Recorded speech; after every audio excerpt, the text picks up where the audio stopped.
important lecture which is related with the JKS examinations, who is going to be held in the incoming months. That is Environmental Conventions and Biodiversity. आज हमारा जो topic है वो environmental conventions and biodiversity, क्योंकि environmental conventions के बारे में पढ़ेंगे और कन्वेंशंस ऑन बायोडाइवर्सिटी। एक तो conventions on environment and conventions on biodiversity. Conventions क्या होते हैं, कुछ टर्म्स हम याद रखेंगे, जैसे कि आपको पता है इन्वायरमेंट जो है ये बहुत ही एक सीरियस इशू है, इंटरनेशनल सीरियस इशू बन गया है। तो बिकॉज जब इन्वायरमेंट ठीक होगा तो तभी हम ठीक होंगे, तभी सारी जो लाइफ है ये अच्छे से सस्टेन रहेगी, यानी कंटिन्यू टू एग्जिस्ट रहेगी ऑन दिस प्लेनेट। सो इसमें कुछ टर्म्स हम याद रखेंगे। कॉन्फ्रेंस में प्रिंसिपल बॉडीज होते हैं, मेन बॉडीज होते हैं, कंट्रीज होते हैं, पार्टीज होते हैं जो कायम किए जाते हैं, फॉर्म किया जाते हैं, इनेक्ट किया जाते हैं फॉर डिस्कशन के लिए, कंसिडरेशन के लिए, किसी खास इशू यानी ब्रॉड बड़े मैटर के लिए, यानी बिग इशू के लिए, सीरियस इशू के लिए या ब्रॉड थीम के लिए, ब्रॉड मैटर के लिए ये बनाया जाता है कॉन्फ्रेंस। इसी तरह है कन्वेंशन के बारे में, जो कि इन्वायरमेंटल कन्वेंशन हम पढ़ेंगे आगे फ्यूचर में। कन्वेंशन ये भी एक गैदरिंग होती है, principal gathering of main body, जैसे कुछ countries, gathering of countries, states, parties, gathering of important members of countries.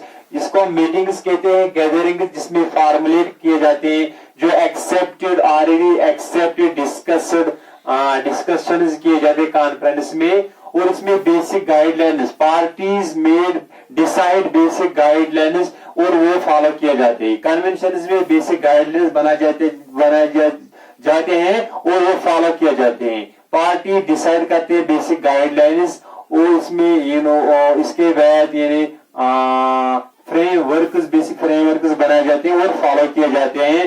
किस इश्यू पे, किस मसले पे हमें बात करना है और वो उस मसले में कौन कौन से गाइडलाइंस और प्रोटोकॉल्स होते हैं, रूल्स होते हैं। इसी तरह दूसरा है प्रोटोकॉल्स भी सिमिलर टू कन्वेंशन है, ये पार्ट ऑफ कन्वेंशन होता है।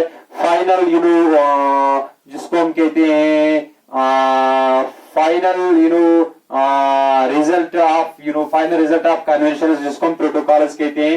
ये भी एक एग्रीमेंट होता है जिसमें डिप्लोमेटिक नेगोशिएटर्स यानी प्रिंसिपल बॉडीज जो होते हैं, अलग अलग कंट्रीज के negotiators, counsellors, educators, we can say psychologists, जो जिसमें लीगल ऑब्लिगेशंस होते हैं प्रोटोकॉल्स में, जो सेट करते हैं स्पेसिफिक प्रोटोकॉल्स। सपोज वो किसी इसमें क्या किया जाता है, हर मुल्क के रिजर्वेशन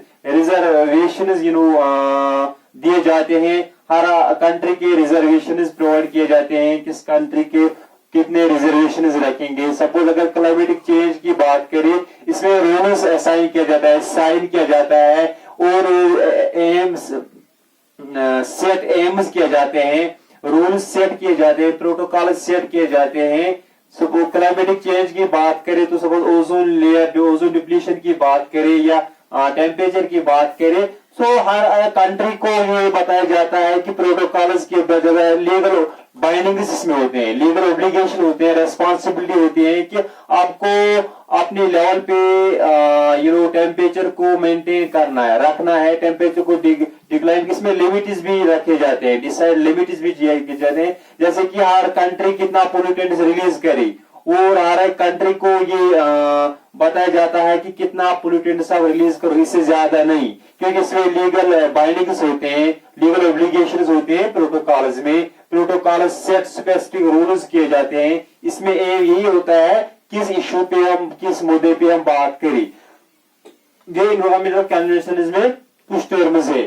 सो आज हमारे जो इसमें जो पढ़ना है वो है कन्वेंशन, यानी जिसको कहते हैं रामसर कन्वेंशन। हाँ, तो ये आप ये इसका स्क्रीनशॉट ले लीजिएगा। कॉन्फ्रेंस क्या होता है, principal body established for further deliberations for broader matter और थीम।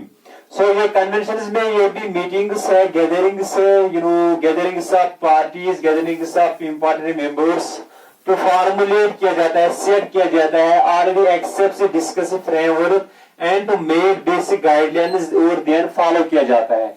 सो प्रोटोकॉल्स भी सिमिलर टू कन्वेंशन, ये भी पार्ट ऑफ कन्वेंशन है. इसे एग्रीमेंट होता है जिसमें नेगोशिएटर्स, डिप्लोमेटिक नेगोशिएटर या काउंसिलर्स भी हम कह सकते हैं, काउंसिलर्स, और वी कैन से हम कहेंगे जिसमें और दूसरा हम कहेंगे psychologist set aims and sign legal obligations and set specific protocols set किए जाते हैं किसी खास मुद्दे पे, और इंटरनेशनल लेवल पे सेट किया जाता है. और इस कन्वेंशन में किस इशू, इन्वायरमेंटल इश्यूज और बायोडाइवर्सिटी इशू के रिगार्डिंग बात करी.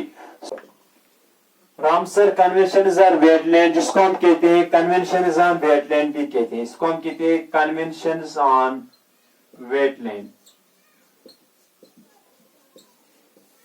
देखो ये कन्वेंशन हम बता चुका हूं, ये मीटिंग्स होता है, गैदरिंग्स होता है, जो कि जिसमें बेसिक गाइडलाइंस फ्रेमवर्क डिसाइड किया जाता है. पार्टीज सेट बेसिक गाइडलाइंस करते हैं और फिर वो साइन किए जाते हैं, इनेक्ट किए जाते हैं, फिर वो अप्लाई करते हैं. सो कन्वेंशन में वो जो बहुत सारे रूल्स साइन रखे जाते हैं, वो किस किस इशू के रिगार्डिंग वो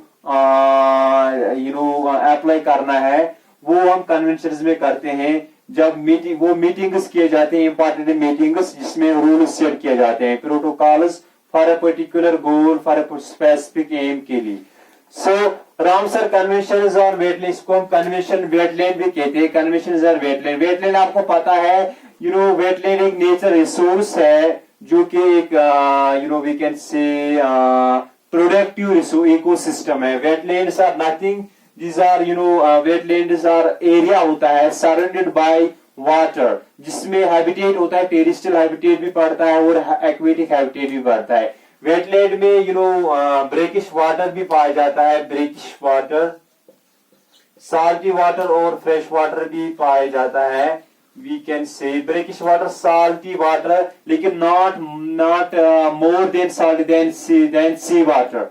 So wetlands are ecosystem, distinct ecosystem, we can say specific ecosystem, productive ecosystem, जो कि सपोर्ट करता है किसको, बायोडाइवर्सिटी को, which supports the biodiversity, जिसमें बायोडाइवर्सिटी पाई जाती है, जिसमें बहुत हैबिटेट्स भी पाए जाते हैं, जो मेंटेन वेटलैंड्स जो मेंटेन करती है बहुत सारे natural cycles, environmental cycles, we can say natural cycles.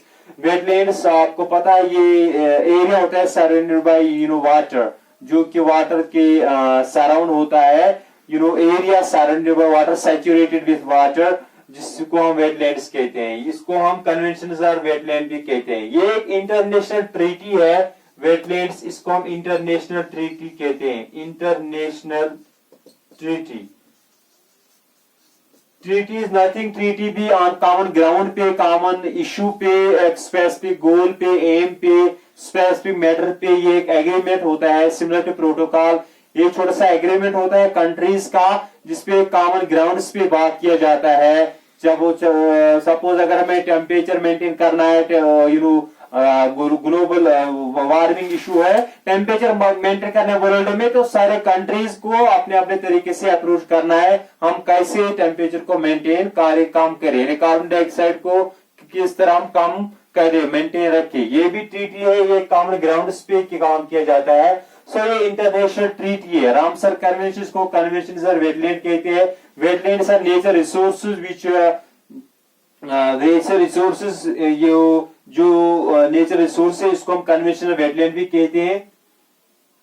ये इंटरनेशनल ट्रीटी है for conservation and sustainable use of wetlands. ये एक इंटरनेशनल ट्रीटी है किसके लिए, for conservation and sustainable use of wetland. Wetland nature resource होता है, नेचर रिसोर्स इसको हम कह सकते हैं इंपॉर्टेंट नेचर रिसोर्स. कंजर्वेशन, इसको कंजर्व कैसे करें वेटलैंड्स को, and sustainable use of, sustainable means इसको हम सस्टेनेबल इन्वायरमेंट जिसको हम टर्म देते हैं, रेस्पॉन्सिव ये एक जिसको हम कहते हैं सस्टेनेबल मीन्स हम कहेंगे जो हम यूज करें वाइजली, जुडिशियसली हम यूज करें किस कोई भी नेचर रिसोर्स को, चाहे वेटलैंड ही क्यों ना हो, इसको हम अच्छे से यूज करें ताकि ये कंटिन्यू एग्जिस्ट रहे, यानी ये इसको हम हार्म नहीं कर सके। सस्टेनेबल जिसको हम कहते हैं सस्टेनेबल डेवलपमेंट, ये गोल है सस्टेनेबल बोले तो इसको हम कहते हैं ये हम इस तरह यूज करें ताकि ये इन्वायरमेंट को हार्म भी ना पहुंचे और फ्यूचर जनरेशंस को भी फायदा पहुंचे, यानी कंटिन्यू टू एग्जिस्ट रहे, इसको हम सस्टेनेबल कहते हैं, जिसको हम कहते हैं सस्टेनेबल इन्वायरमेंट, यानी इन्वायरमेंट को हार्म ना पहुंचाए और फ्यूचर जनरेशन के लिए भी रखे, यानी हम जुडिशियसली इसको यूज करें, अच्छे से यूज करें, इफिशिएंटली यूज करें इसको। Conservation and use of nature resources, ये कंजर्वेशन ये कन्वेंशन जो है ये साइन हुआ है, it was signed on the 2 फरवरी 1971, ये साइन हुआ है, रामसर कन्वेंशन साइन हुआ है 2 फरवरी 2 1971, 1971 में ये साइन हुआ है, ये स्टार्ट हुआ है 2 फरवरी 1971 और 2 फरवरी हम ईच ईयर हम मनाते हैं वेटलैंड डे, जो सेकंड वर्ल्ड मनाते हैं वर्ल्ड वेटलैंड डे, 2 फरवरी हम मनाते हैं, पूछा जा सकता है world wetland day, world wetland day is the day to celebrate wetland nature, wetland resources, we can say wetland sites, to aware about the wetlands, conservation of wetlands, इसकी कितनी importance है इंटरनेशनल लेवल पे। Thank you, wish you all the best.